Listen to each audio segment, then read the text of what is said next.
Okay, good morning. Good morning again, everybody. Everybody hear me clearly, loudly? Great, great.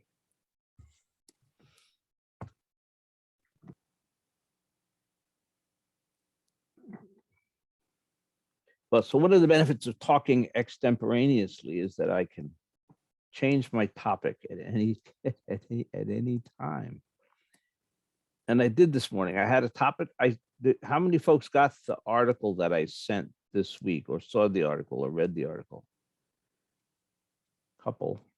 How many people memorized the article? Okay, really sad Sangha here. I don't know. But okay, I was going to talk about the article. I still am, I think. I'm going to get it in here. Let's see if I can do that. Yeah, so the article was a tricycle article. Maybe it's a tricycle article.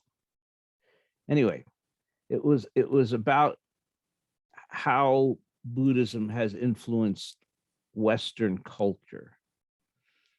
And it was particularly focused on Thich Nhat Hanh. It was sort of tangentially, I think, inspired by his recent death, and on engaged Buddhism. And one of its major points was on how engaged Buddhism has become an influence in this culture, which I think is a little grandiose, but we'll kind of let that stand.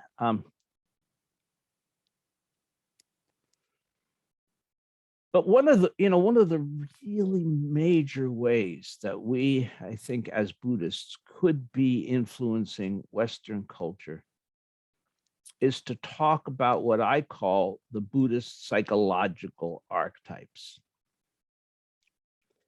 Now, originally, those were not seen as psychological archetypes. They were seen as the states of being that we would enter after death and before rebirth. Okay, or maybe actually part of rebirth. And there were 6 states that we were presumed to enter.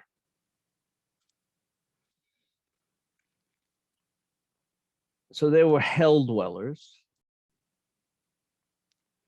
which is much like what they sound like. There were angry beings, asanas. There were, I'm trying to remember them all, heavenly beings, which is not what it sounds like. And there were hungry ghosts. And then what was considered the best level was the level of human being. Because the way that they saw it, the only level at which you could be reborn and become a Buddha was at the human level. So while some of these other things might sound desirable, the human state was the most desirable state. We are very fortunate to be born in the human state.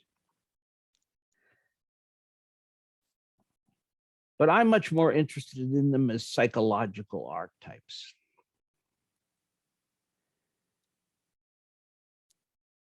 And unfortunately, today's world, they are so vivid, they are so alive, they are so in our faces. It's somewhat inescapable. So, for example, the angry beings. We see the angry beings popping up everywhere, on airplanes, in restaurants. You can't pick up a news feed these days and not read about people just flipping out and screaming and attacking completely innocent waitresses, or and so on. Angry being, very prominent archetype today.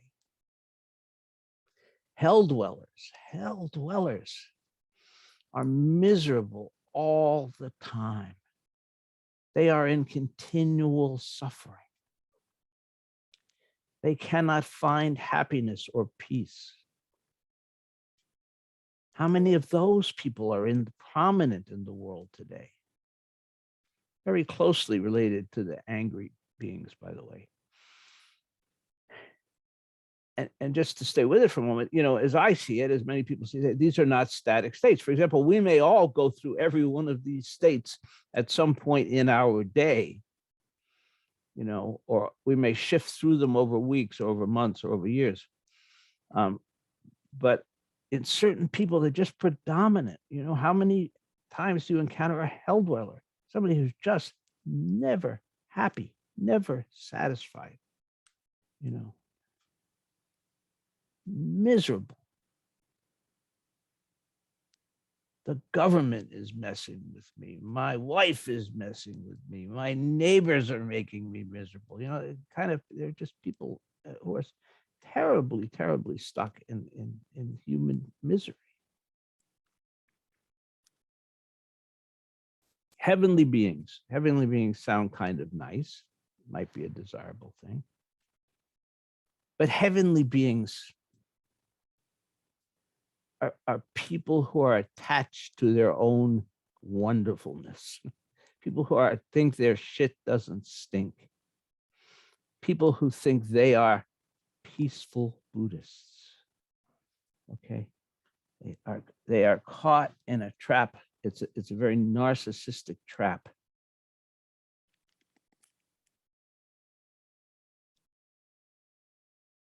That was that, and so on. And then I don't know if I left anybody out. Well, hungry ghosts. Okay, that's the one that I'm coming to. Thank you. Thank you. Yeah. So then we come to the hungry ghost.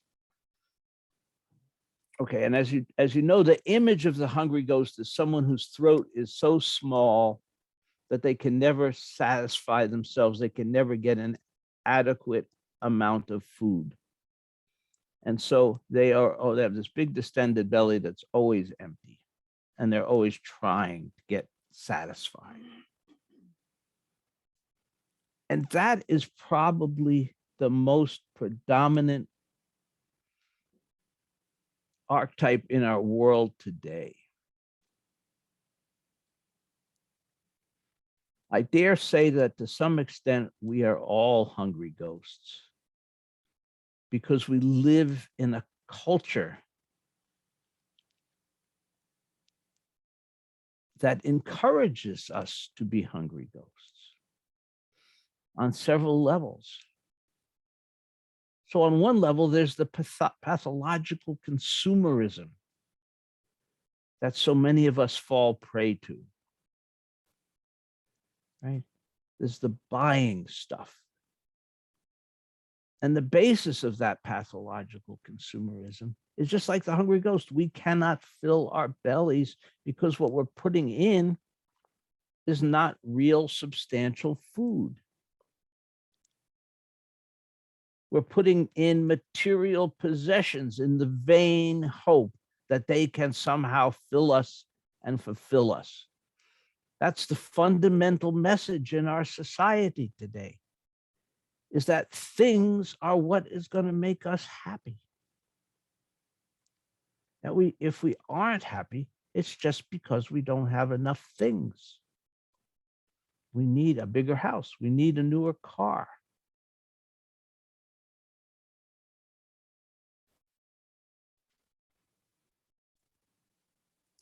And that archetype is so pervasive.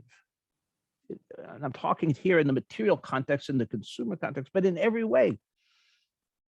Addictions to substances are the hungry ghost archetype. Gabor Mate even talks about it that way.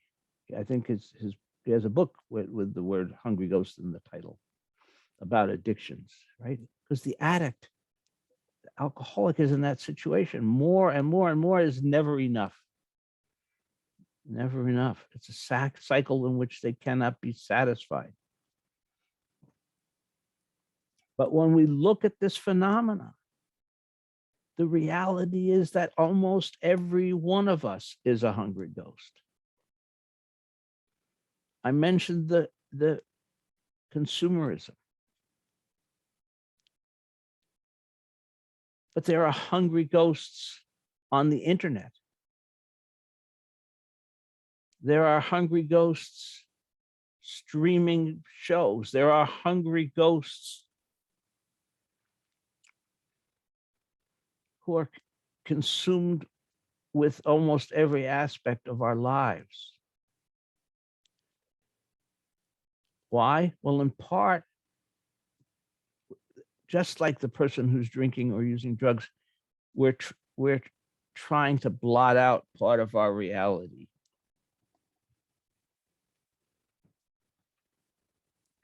These are difficult times. These are fearful times. These are uncertain times. And so there's a huge temptation to escape from those realities.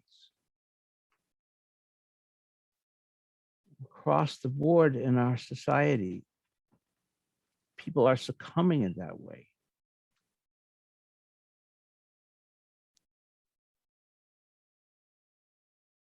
So here is a tremendous opportunity for us as Buddhists, because our practice should be about waking up. Our practice should be about paying attention. Our practice should be about responding appropriately to difficult and painful circumstances. There are people who use Buddhism, who use mindfulness practice to escape, which is a very strange twist, but which goes on, right? Yoga, things that could be ostensibly very healthy, can become escapist tools in the hands of the hungry ghost.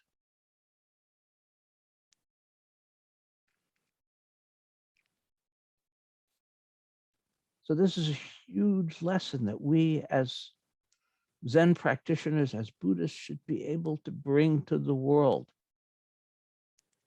The fact that it is possible to wake up, it is possible to pay attention, and it, even most importantly, it is possible to be intimate with the world regardless of the circumstances. We don't have to run away. We don't have to blot it out.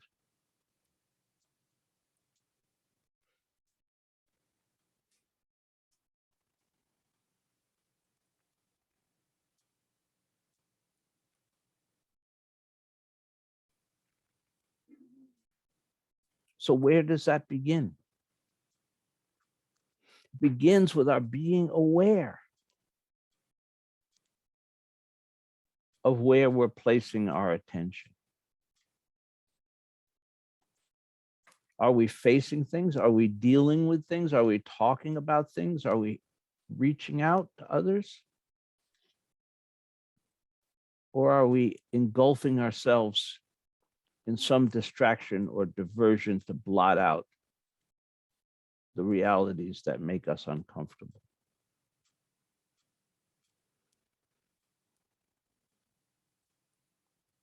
Now, we might be tempted to say, well, I didn't sign up to suffer. I thought this Buddha message was about ending suffering. And Peter, it sounds like you're saying I should be suffering.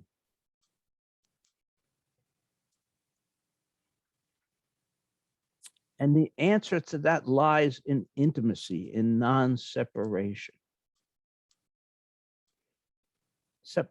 Suffering arises from separation.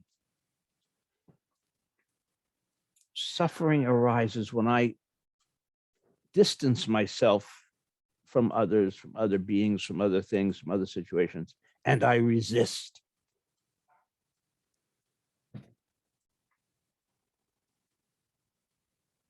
A good way to understand this is in the context of grief.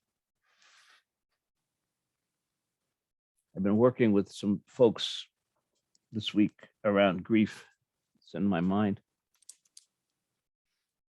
And, sometimes I talk to people, clients, and they'll say, I'm really, really depressed because I'm grieving my mother's death. And I go, okay. So tell me about it. When did your mother die? Oh, she died about 15 years ago. Okay, what's wrong with this picture?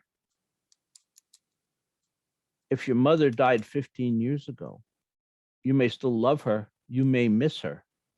But if you're actively depressed and grieving, something is wrong. The thing that's wrong is the grieving has never happened.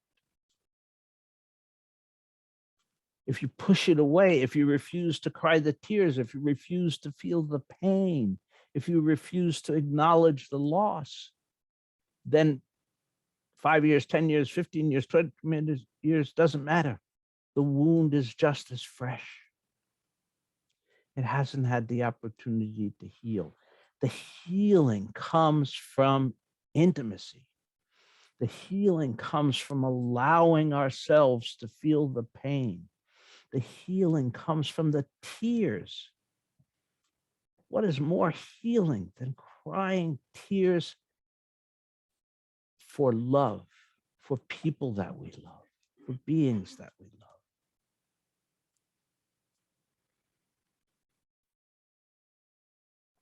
That arises from intimacy. It arises from non-separation. It arises not from closing the door of reality, but of opening the door to reality.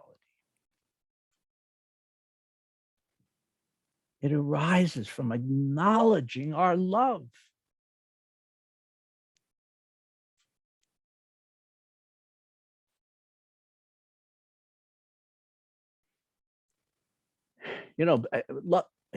Love has been sort of a messy word in Zen circles.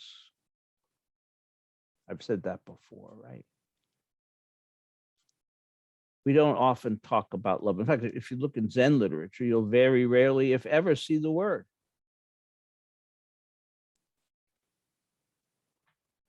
And in fact, when I first came to Zen practice, we rarely even talked about compassion. We talked about realization, enlightenment. And oh, by the way, if you realize yourself, if you get enlightened, then your natural compassion is going to be able to flow. That was the assumption as I was taught it originally, that realization was the pinnacle. It was the penultimate thing, and compassion was kind of a side effect, a result of it.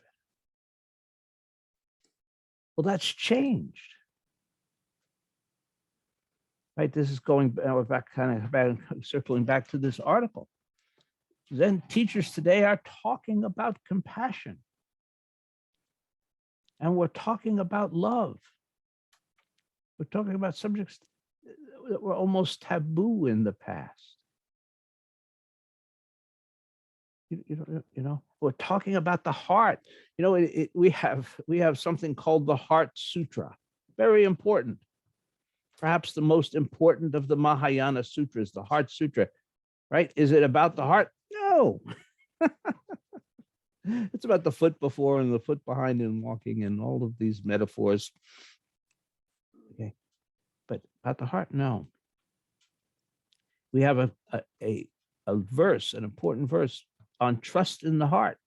Jansen Chen's in Trust in the Heart. Is it about the heart? No. Not about the heart.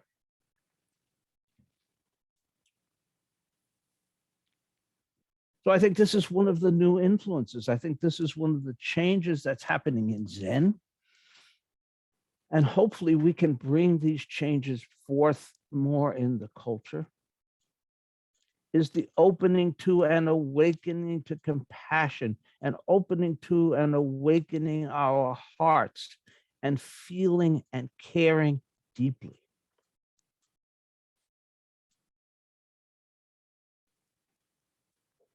See, this is this essential paradox that intimacy teaches us.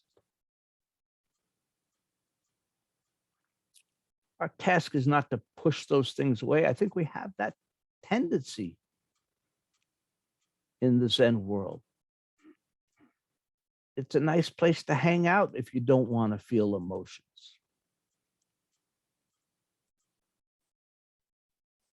But we're now shifting that. We're shifting that narrative. No. Emotions are a fundamental part of our lives as human beings. And we need to experience emotions, and we need to share emotions. What we don't need to do is attach to emotions, right? There's a fundamental difference between intimacy and attachment. They are diametrically opposed.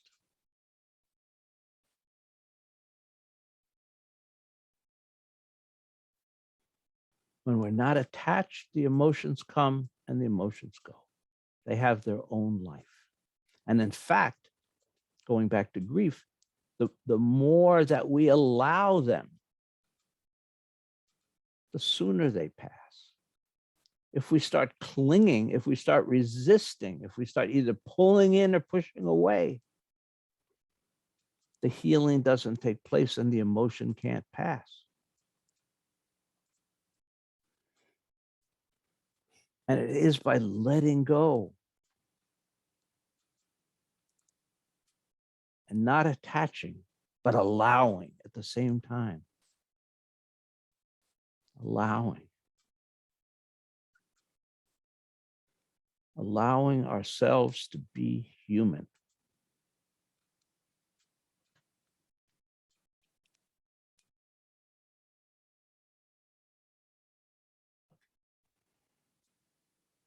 So as I was thinking about this morning, I think that we're coming to a time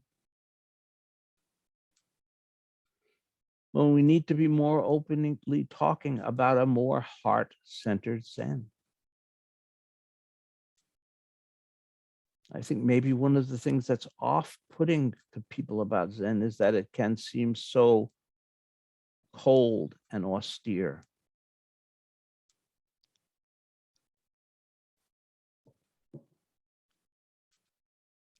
And certainly when we're sitting, especially if we're sitting formally in a Zendo, it can appear that way. But when we're off the cushions, we should be more fully alive. We should be living our emotions, living our feelings, living our lives.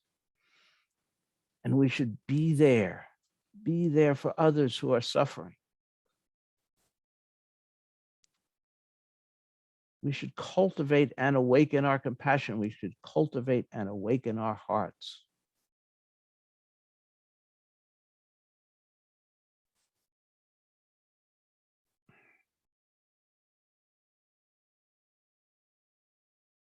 We should live our lives serving others.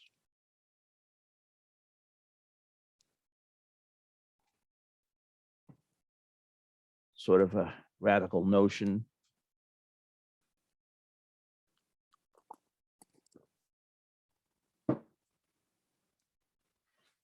Instead of being self-centered, we need to be other-centered.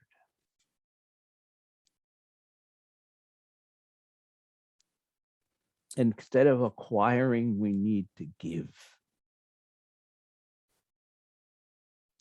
This is the message for the hungry ghosts that are all of us. Right? We need to give. This is such a fundamental idea. I mean, AA recognized this idea 70-something years ago. That they identified an important part of the path to recovery was to help others who were suffering, was to give in service.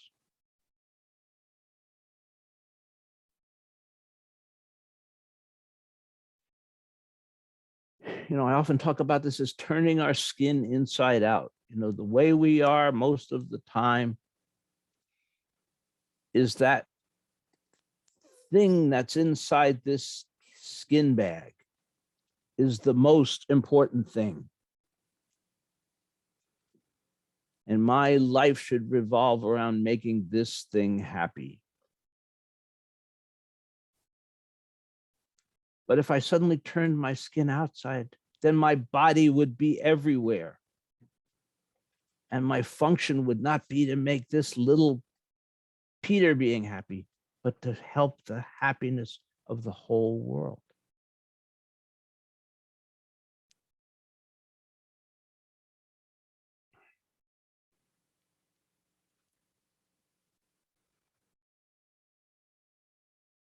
That's the nature of compassion. Instead of self-centeredness, it is other-centeredness.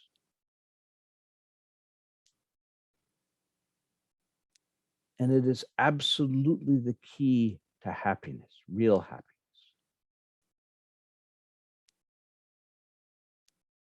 It's not the stuff, the possessions. It doesn't come from avoiding. It doesn't come from distorting. It comes from opening and embracing. It comes from reaching out when we see others that are suffering. It comes from giving.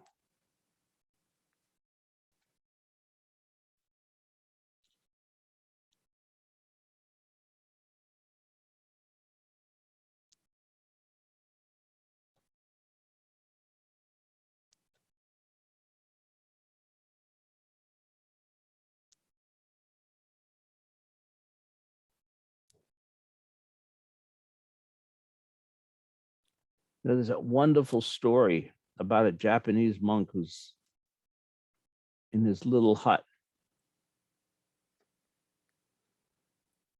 somewhere in the forest. When a thief comes,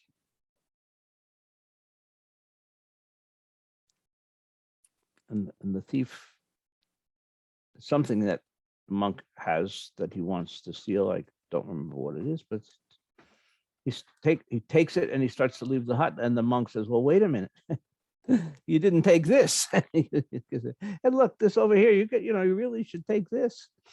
And pretty soon he fills the thief's arms with things. And the thief leaves, and the monk looks up at the moon and he says, oh, if only I could have given him that.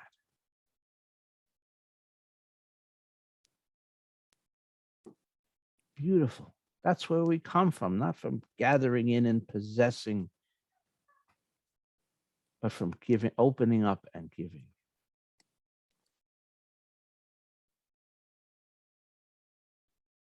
Thank you.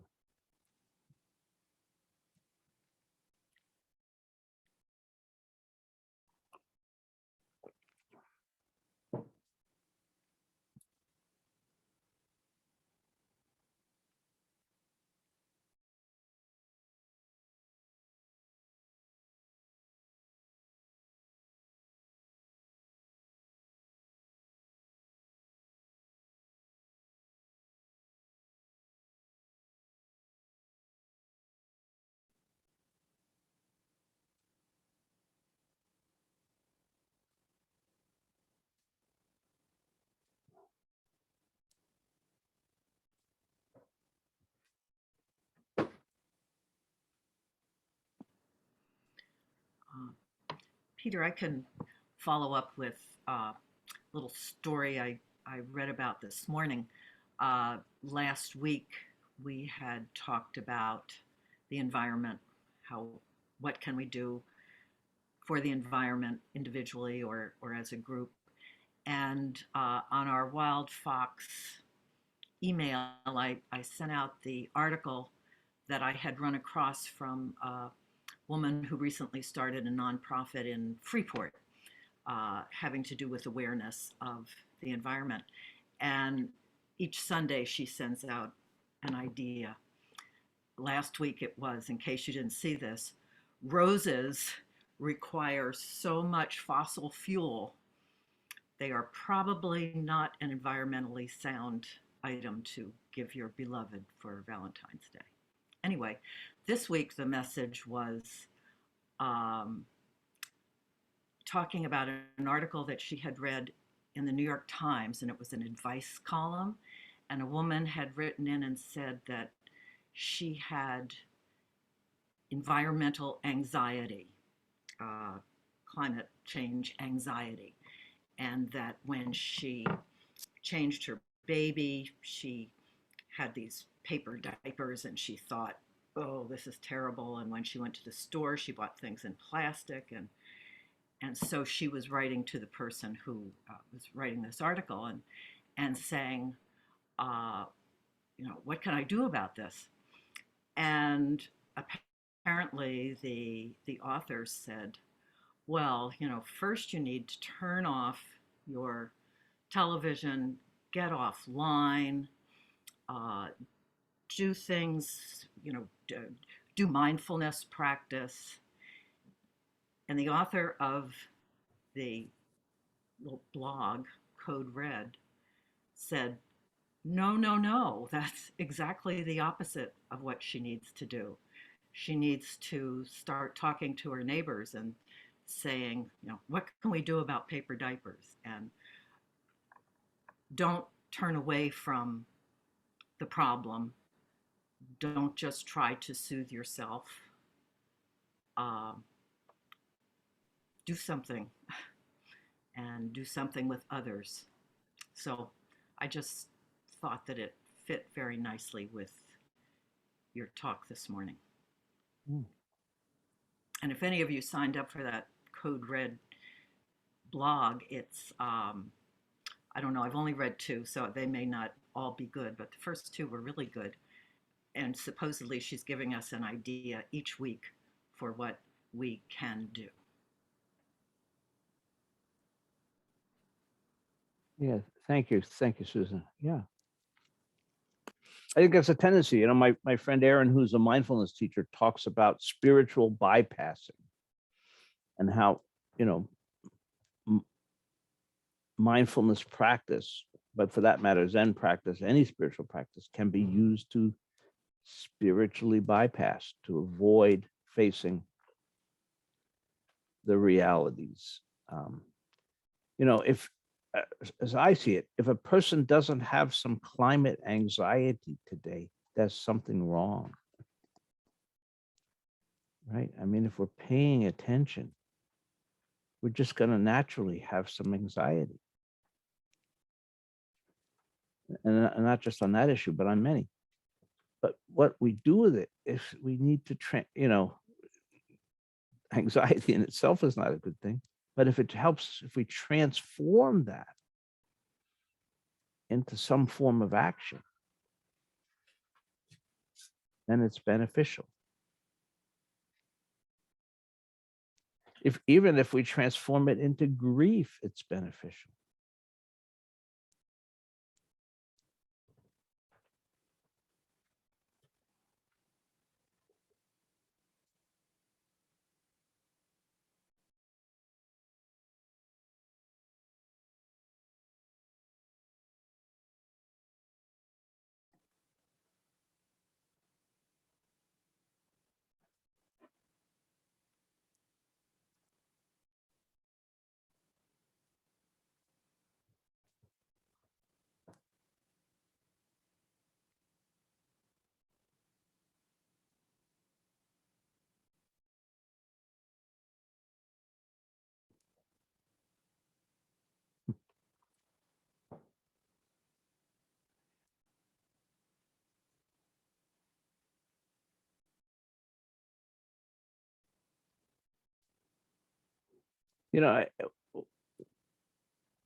One of the things that's more and more clear to me is that we are systematically and systemically disempowered. That we are told there is nothing that we can do. We are isolated, we are alone, we're powerless, these, da, da, da. And that's a self-fulfilling prophecy.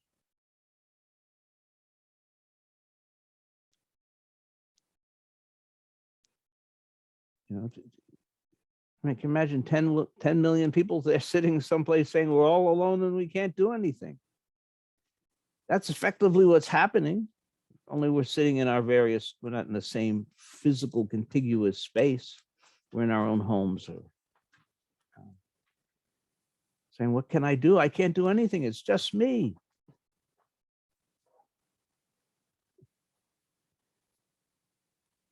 You know, first of all, the Buddhist perspective would be, so what? Got to do something, right? We don't have to calculate. We just do something. We need to act. We need to take care of the body, the one body. We need to take care of our fellow beings. Not perform a calculus to see if it's going to work or not. Nowhere in the Buddhist teaching is there a arithmetic to determine whether our acts of compassion are going to be sufficiently efficacious. Nowhere. We are leapers off the 100-foot pole.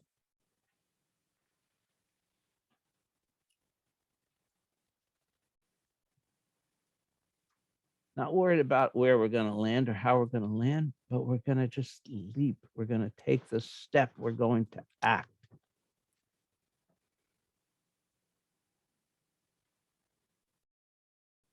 The media perpetuates this idea that we are all powerless. We are not all powerless. In fact, we are all powerful.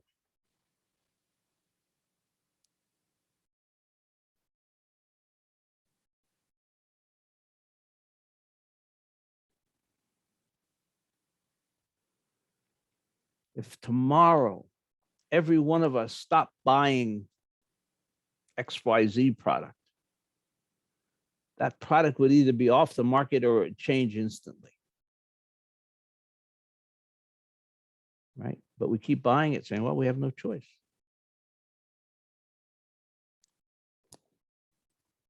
Because that company doesn't want us to know about our power. It doesn't want to change its product. It doesn't want to become more environmentally friendly. It wants to keep making the profits that it's making.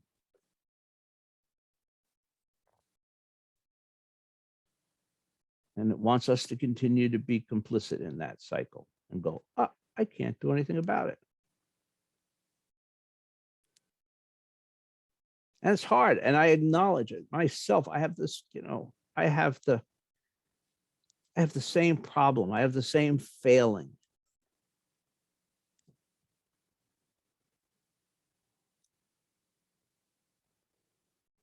I know how evil Amazon is.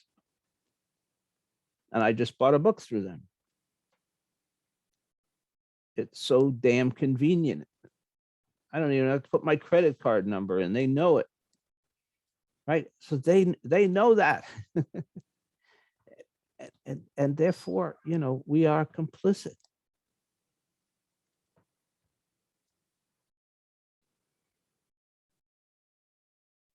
But if as we're awake, we can at least examine our complicity. We can know that it exists. And that's the predicate to making change.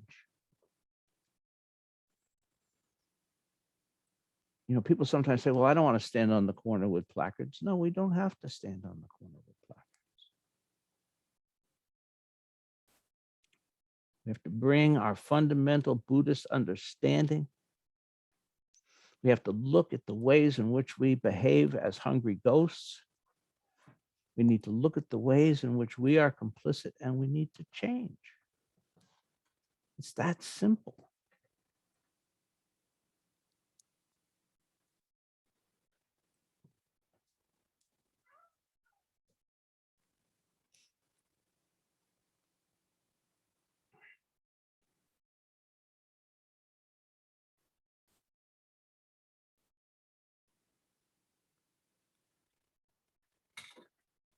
You know, one of the things I was going to talk about this morning, which I got a couple of minutes, I will now, is the fact that Zen, and in particular, and Buddhism in general, are apolitical, right? Everybody, Buddhism should always, the Dharma should always be a big tent, and everybody is welcome. It doesn't matter who you vote for. It doesn't matter what party you're part of. It doesn't matter whether you're a progressive or a conservative. Doesn't matter. Everybody should be welcome to have the experience and the teaching of the Dharma. It's apolitical.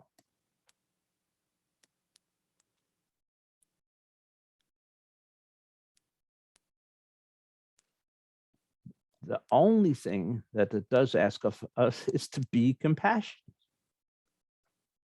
to care, to be engaged. Right? That's not political.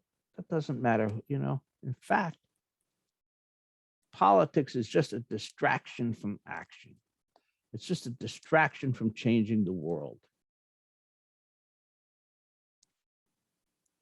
If we think what's going on in Washington is changing the world, we are completely screwed. The world changes in our hearts, in our minds, and in our actions.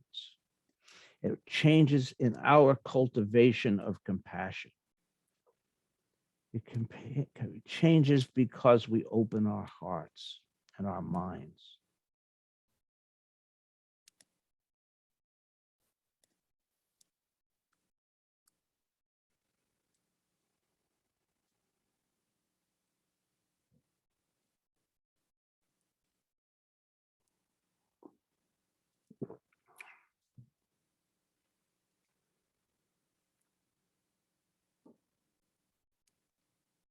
And that will look different for absolutely every one of us. There's no right way or wrong way.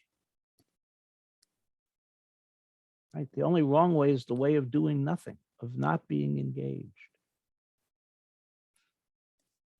You know, I was looking at some of the stuff about the Extinction Rebellion Buddhists this morning. There was a tricycle, an old tricycle article about them, and I don't. Are people familiar with the Extinction Rebellion Buddhists? They're okay. So the Extinction Rebellion has never really caught on over here for some reason. It may be somewhat on the West Coast, but in the UK, it's big, right? It's a very activist environmental movement. And you know, you've probably seen things from time to time. They block bridges, they shut down central London by going and sitting in the roads and that sort of thing.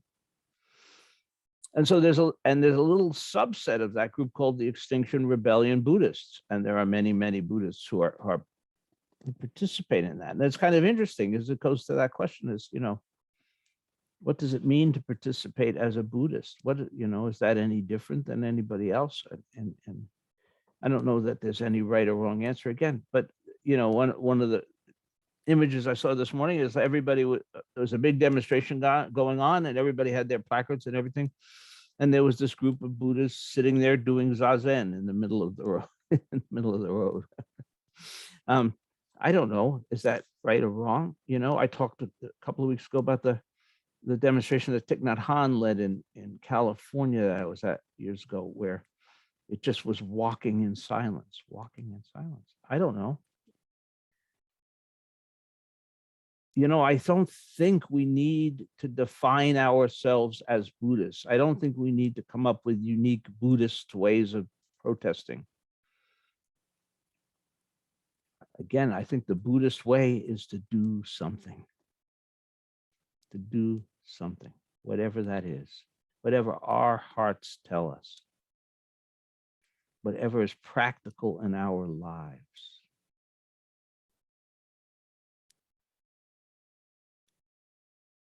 Same with, you know, same with making changes, you know.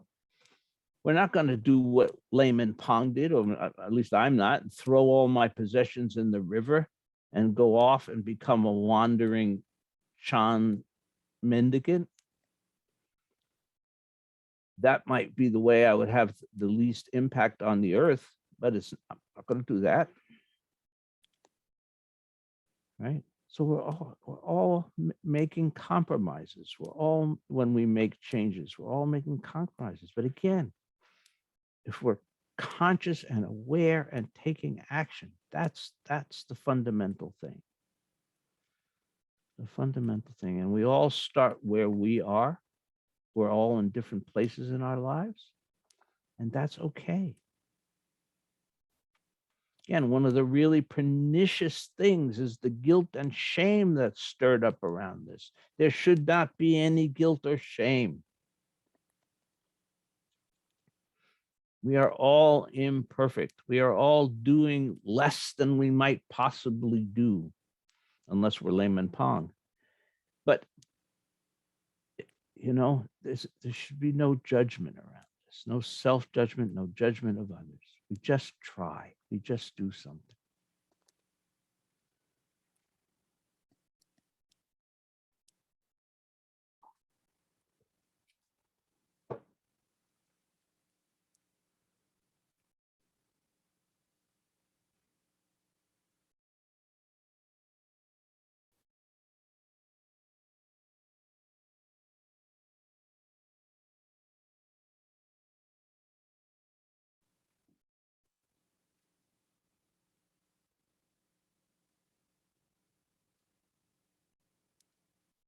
Any final thoughts before we say our vows?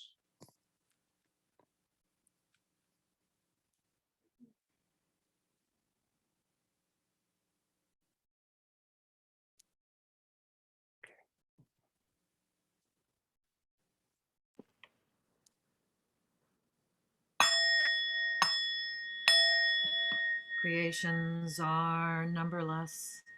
I vow to free them. Delusions are inexhaustible. I vow to put an end to them. Reality is boundless. I vow to perceive it. The enlightened way is unsurpassable. I vow to embody it. Creations are numberless. I vow to free them. Delusions are inexhaustible. I vow to put an end to them. Reality is boundless. I vow to perceive it. The enlightened way is unsurpassable. I vow to embody it. Creations are numberless. I vow to free them. Delusions are inexhaustible. I vow to put an end to them. Reality is boundless. I vow to perceive it. The enlightened way is unsurpassable. I vow to embody it.